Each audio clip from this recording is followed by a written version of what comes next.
Et salut tout le monde, j'espère que vous allez bien. Aujourd'hui, on a reçu un nouveau colis. Alors, on a reçu ce colis il y a très peu de temps. Donc, ce qu'on va faire, c'est qu'on va l'ouvrir et on va voir ce qu'il y a à l'intérieur.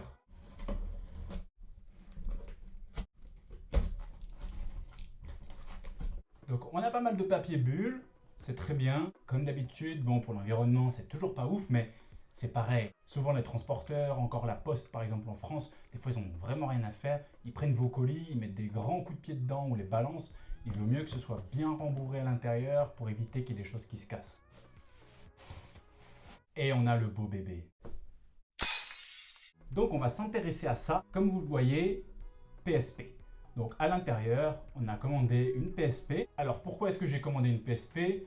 Celle-là, c'est pas vraiment pour une réparation. Donc au passage, cette vidéo, vous l'aurez sûrement compris, ce sera juste une vidéo de présentation pour vous montrer un peu ce que j'ai là. Tout simplement parce que j'y ai repensé et ça m'avait vraiment donné envie d'en avoir une, d'y rejouer et de refaire certains jeux dessus. C'est une console qui est vraiment très intéressante. Donc celle-ci, c'est le modèle 3000, donc de toute façon je vais l'ouvrir, vous verrez bien. Est-ce qu'on peut parler de rétro ici? Ça c'est vraiment la question que je vous pose. Il faudra que vous me le disiez en commentaire parce que la console est sortie en 2008. Au final, la PSP, on se dit pas que c'est une console rétro, mais ça fait quand même 12 ans que ce modèle est sorti et la PSP originale est sortie en 2004, donc 16 ans. Dans le terme rétro, je sais pas si ça peut y rentrer parce que par exemple, pour un ordre d'idée, la PS3 est sortie en 2006 si je me souviens bien, et elle n'est pas considérée comme console rétro, donc on peut dire que la PSP est un peu entre les deux. Si par exemple on veut considérer que la PS2 est une console rétro, la PSP peut aussi être considérée comme telle. Donc on va l'ouvrir tout de suite et découvrir ça ensemble. Donc comme vous l'avez vu évidemment, on a une petite housse, une petite pochette, c'est super cool, on peut stocker pas mal de choses dedans. C'est très sympa de la part du vendeur d'avoir intégré ça. Alors on a un chargeur, c'est un chargeur anglais, j'ai un adaptateur, donc pour ça il n'y a pas de souci. Ensuite on a la console elle-même en rouge, c'est plutôt cool, j'aime bien la couleur. Et on a, je ne sais pas si vous arrivez bien à voir, un petit étui en plastique autour pour la protéger. Et ensuite on a énormément de jeux. Une petite bandoulière pour la sacoche, bon c'est pas quelque chose qu'on va utiliser, on n'en est pas encore là. Alors vous voyez tout le tas de jeux qu'on a ici, je vais vous montrer d'un peu plus près ce qu'on a. Alors d'abord on a Marvel Super Hero Squad, un jeu que j'ai jamais fait, donc on verra bien ce que c'est. Ensuite on a Daxter, super connu sur la PSP, que j'ai pas fait, donc ce sera l'occasion de le faire. Ensuite Sonic Rivals, que j'ai pas fait non plus, il y a également le deuxième, donc ça pourrait être sympa, ils sont sortis que sur PSP. Marvel Ultimate Alliance, qui est très sympa aussi, je l'ai pas fait, donc ça peut être intéressant de le découvrir, mais je crois qu'il était aussi sorti sur console de salon, donc ce sera peut-être pas si ouf que ça. Loco Roco, un très bon jeu PSP, je l'avais déjà fait mais pas entièrement, donc ce sera l'occasion de le redécouvrir. Ensuite on a Burnout Dominator, super jeu, celui-là je l'avais fait complètement, il est vraiment cool, donc on va le refaire avec grand plaisir. On a Star Wars Lethal Alliance, un jeu que je connais pas du tout, je l'ai jamais vu, donc on verra bien ce que ça donne. On a un Football Manager, l'UMD est en très mauvais état, donc on verra si le jeu fonctionne. En tout cas, c'est pas un jeu qui m'intéresse de fou, donc on verra bien, mais je pense pas qu'on le fera. Ensuite, on a World Tour Soccer, un autre jeu de foot. Je suis pas très fan des jeux de foot, donc on verra bien. On essaiera. L'UMD est pas non plus en très bon état, donc on va tester, on verra bien. Ensuite, on a Crash Tag Team. Celui-là, je le connais pas non plus, mais en général, les jeux Crash sont bien. Celui-là, je connais pas, je crois qu'il est seulement sur PSP, donc on verra bien, ça se trouve, il est super cool. Ensuite, on a Spider-Man Web of Shadows. Celui-là, je le connais pas non plus. En général, les jeux Spider-Man sont pas forcément mauvais, donc on verra et on testera. Ensuite, on a Alien vs Predator Requiem, sûrement une adaptation du film. Les adaptations de films en général sont pas très bonnes, donc je pense que ça va s'appliquer à celui-là aussi, mais on testera pour voir. Ensuite, on a Buzz Brain Bender, celui-là je le connais pas du tout, ça a l'air d'être un jeu de réflexion comme on avait pu avoir aussi sur DS. On va tester et puis on verra bien. Ensuite, on a Spider-Man 3, celui-là je l'avais, je l'ai fait aussi, il est assez sympa, on va le refaire avec grand plaisir aussi. Tekken Dark Resurrection, jeu de combat exclusif à la PSP, cet opus est quand même vraiment pas mal, donc on va prendre un petit plaisir à le refaire aussi.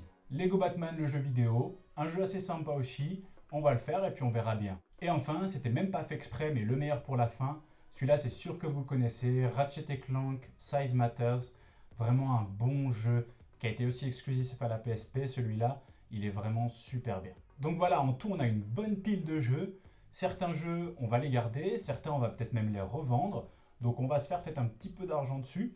Juste pour revenir dessus, donc l'ensemble de tous ces jeux, il me semble qu'il y en a 18 en tout, et la PSP, et la housse et tout ça, j'en ai eu en tout pour 80 €. Donc on va voir ce qu'on peut faire avec les jeux. Certains je les ferai, je les revendrai ensuite, certains que je vais essayer de revendre immédiatement.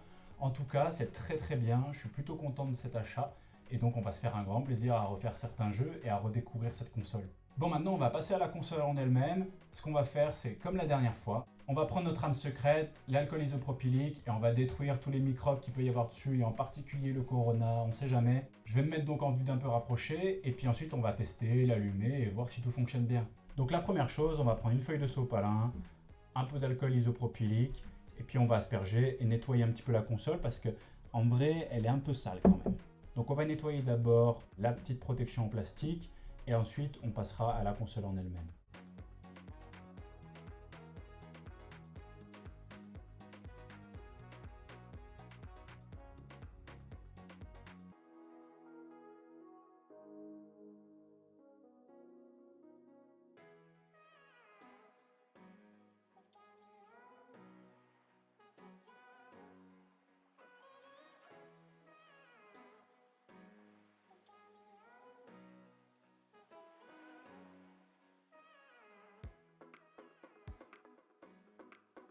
Bon, c'est pas parfait, mais je pense que je la démonterai entièrement un jour pour faire un nettoyage en profondeur. Mais pour l'instant, ça va très bien. Donc, on avait dit que le seul défaut, c'était ça. Finalement, en fait, je me suis rendu compte que en faisant comme ça, elle s'enlève. En fait, je sais pas si vous arriverez bien à voir, mais voilà, là, vous avez un petit crochet ici. Le focus se fait pas automatiquement, je comprends pas pourquoi. Et que là, il est cassé à cet endroit-là. Donc on n'en a pas un là. Pour pallier à ça, j'essaierai peut-être de trouver un morceau de plastique que je pourrais peut-être recoller ici. Ça se trouve, il est peut-être cassé à l'intérieur de la console ou peut-être qu'il est dans une pochette là que je vais pouvoir le retrouver. On verra bien. Pour l'instant, c'est pas vraiment le souci. Ce qui nous intéresse pour l'instant, c'est de bien vérifier qu'elle fonctionne. Et le deuxième petit défaut, je ne sais pas si vous l'avez remarqué, mais c'est ici. Normalement, ça c'est pour attacher en bandoulière. Hein, et vous voyez que c'est cassé ici. Donc c'est du plastique. Ce qu'on va faire, je ne vais pas le faire en vidéo là, parce que ça prendra un peu de temps.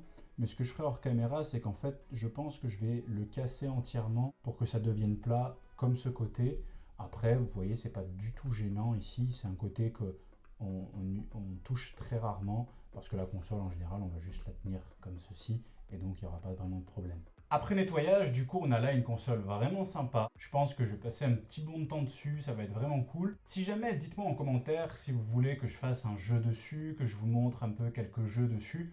C'est pas prévu, mais si jamais vous voulez, si jamais vous me le demandez, je pense que je le ferai. Évidemment, ce qu'on va faire avant de boucler cette vidéo, c'est tester si la console s'allume. Donc c'est déjà un bon signe, je ne sais pas si vous voyez, il y a le petit bouton qui indique que la batterie est en train de charger, donc c'est très bien. Ensuite, on va l'allumer et voir si c'est bon.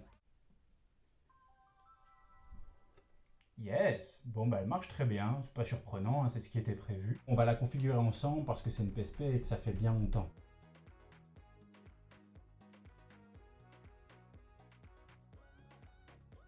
Super! Parfait! On a même dedans un adaptateur micro SD, donc on va pouvoir mettre une carte mémoire, le son fonctionne. La luminosité fonctionne aussi. La caméra, je ne sais pas si vous vous souvenez, on pouvait monter une caméra là-dessus. La qualité était vraiment dégueulasse, mais c'était plutôt sympa. Et évidemment, la chose la plus importante, on va tester si les jeux marchent. Donc là, le jeu est visible. Waouh, ça fait vraiment super longtemps. On va quitter le jeu, ça marche très bien, on n'a aucun souci. Voilà, donc on a avec nous une PSP de 3ème génération. Attendez-vous à revoir quelques vidéos sur celle-là parce qu'on va faire quelques petites modifications, que ce soit au niveau du matériel ou au niveau de l'intérieur du logiciel. Peut-être essayer de faire des petits modages, on verra bien. Le plus important, c'est déjà de régler le problème de la porte, de la batterie, du cache de la batterie avec le petit morceau en plastique qui manque. Et puis régler aussi le problème de la petite pièce en plastique pour la Dragon. Bon et ben voilà, on va s'arrêter là. C'est super d'avoir cette console dans les mains. C'est vraiment sympa, ça ravive pas mal de souvenirs.